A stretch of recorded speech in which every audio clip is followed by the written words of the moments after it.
Hi, everybody. Little weekly update chat from Mr. Holmes' library classroom.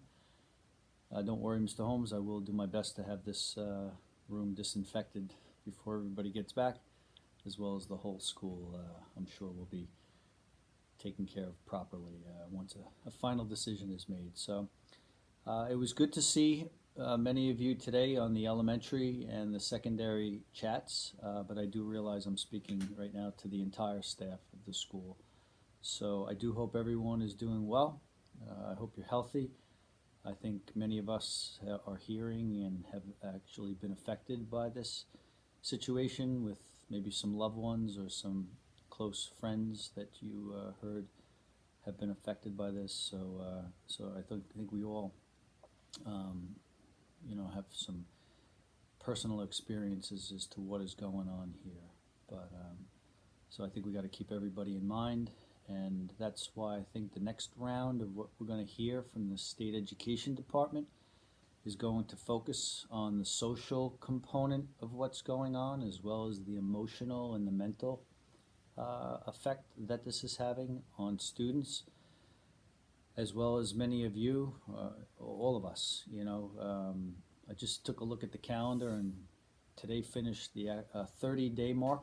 We've been doing this distant alternative continuity of learning for 30 straight days now. It's going to be another 15 days to get us through May 15th. And then if we got to go to the end of the school year, that's probably another 20, 25 days. Who knows what that's actually going to look like. But I think that we're going to start hearing a little bit more from the state education department in terms of what are we doing as a district to address those social, emotional, and mental needs of students and staff. So we'll be focusing on that next week as well. Okay. Um, Once again, you guys know just about as much as I do in terms of the school closure. Um, I think we hear from the governor on a daily basis, but we really don't get any solid information as to where he's going. We are in direct contact with BOCES, who have pretty much a straight line right up to Albany and to the state education department.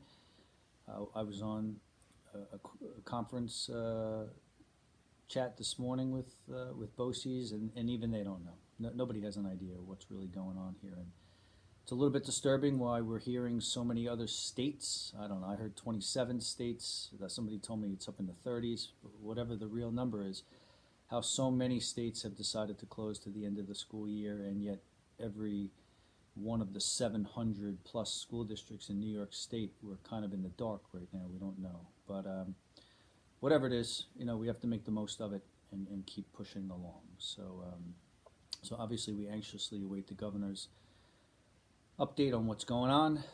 That certainly affects graduation.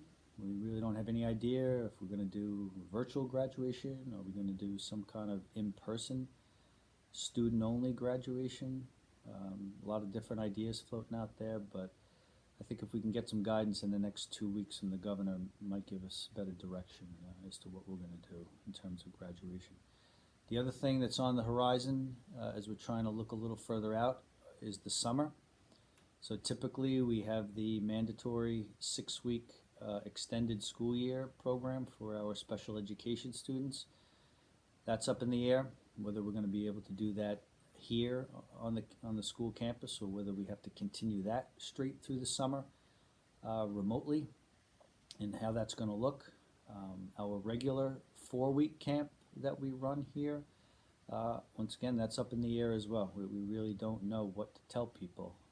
But soon enough, we're going to have to make a decision to either say we're going to have those programs or not. So, two big things. We've got the special rock camp, dance camp that comes here as well during the summer for a week. We've got to let them know what's going on. So we're grappling with a few things as well. I do want to let you know, though, about the school construction project. So 2 days ago at the Wednesday night board meeting, we had the architect, we had the school attorney, and we had a discussion about whether the project is deemed essential from a health and a safety perspective of our students and of our staff. When we read the guidelines about 2 weeks ago, or even earlier than that, it was pretty clear that the school construction project, our project, was not essential, and it didn't fall under that health and safety guideline. There's been some more clarification that just came about recently, and the architect engineer seemed to agree that our project can begin again, okay, can restart. So Wednesday, the architect put the word out to the trades.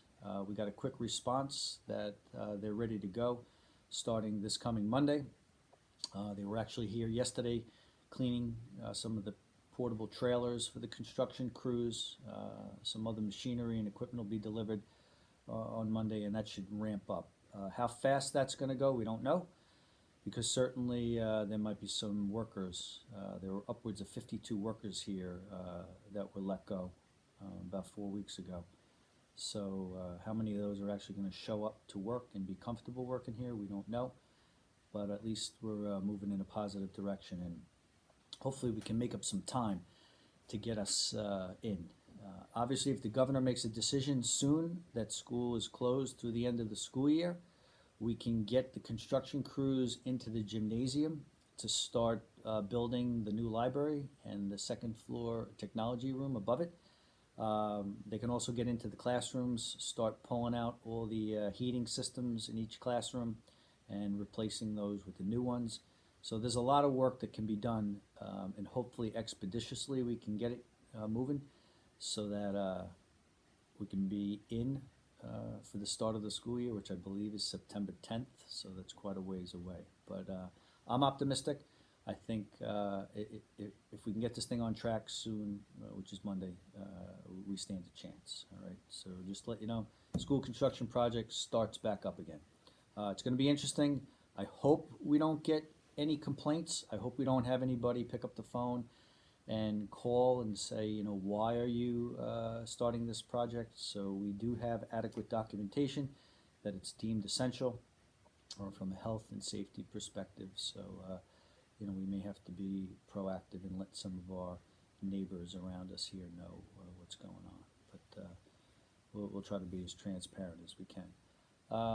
The other piece is just want to keep you updated on the student meal program that we have running. We've been getting the deliveries coordinated by Dan, Faye, Melena White, Ms. Parker, Ms. Suklau, and Mr. White have been coordinating the purchasing of all the non-perishable and some of the dairy products that we need to provide to the students. So those meals or care packages are being distributed every Friday morning now at the school from 8 in the morning to 11. It's a pretty efficient system that they have down. They've got bags labeled with the number of students in each family that are coming to pick up. Today, 55 families came up here in that 3-hour period of time and took care packages to serve over 100 students. So each week that goes by, we see a few more families participating in this program, which I think is a good thing. I mean, it's here for them, and I would encourage you, if you notice any students or you hear any students of their families that need food, by all means, please have them participate in the program. Child care. We're under the state mandate to provide child care. At the moment, we really don't have any families of essential workers that are taking advantage of it, although it's a free program that's offered at the Eleanor Whitmore Child Care Center in East Hampton, 7:30 in the morning till 5:30 at night, 10 hours. Some of you might be tempting to consider yourself essential if you got kids hanging all over you all day, but it's a great program down there. They're providing 2 meals and 2 snacks within that 10-hour period of time. They've got many individual classrooms, so they don't have to have more than 10 children in a class setting. But if you know anybody, by all means have them either contact me or they can contact the center to see if they're eligible. Two more things that are on the radar here that affect all of us and really that affect the district. So by now we would have adopted the budget for the next school year, which would start July 1st. The governor has postponed the actual budget vote, which is to be held in May, along with the board trustee vote. He's postponed it till at least June 1st. So we don't even have a date as to when the budget can be voted on. That's a little bit concerning to me because June 1st all the way to June 30th, that's only a 30-day window to actually adopt the budget so that we can operate July 1. So hopefully we'll get some guidance there from the governor as to what date he's going to select so we can vote on this budget and get it moving. If you couple that with this threat from the governor that he's going to withhold state aid upwards of 20%. So for us, 20% is about $175,000 he could be withholding from us if he doesn't get the federal aid he's looking for. I find that concerning. We're kind of in a position where we are pawns here being played, but it's reality, and or at least it could be reality if that state aid doesn't come through. So the budget we're building right now has got a 10% cut back in state aid. So that's really the middle between no state aid being cut and 20%. We're picking the middle of the road. So so at least we're prepared in some way. I'm not so sure it'll actually come down to a true 20% cut, but I do believe there will be some reduction in state aid. So we're on it and we're prepared for it, okay?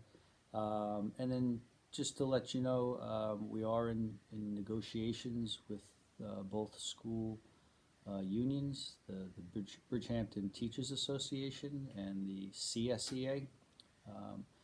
So I just want to let you know that I believe we're making good progress on both of those negotiations. Hopefully from a BTA perspective, you'll hear some positive news maybe on Monday if you haven't heard it already. So it's verbal, but I think it'll be memorialized hopefully next week. So I think that's positive.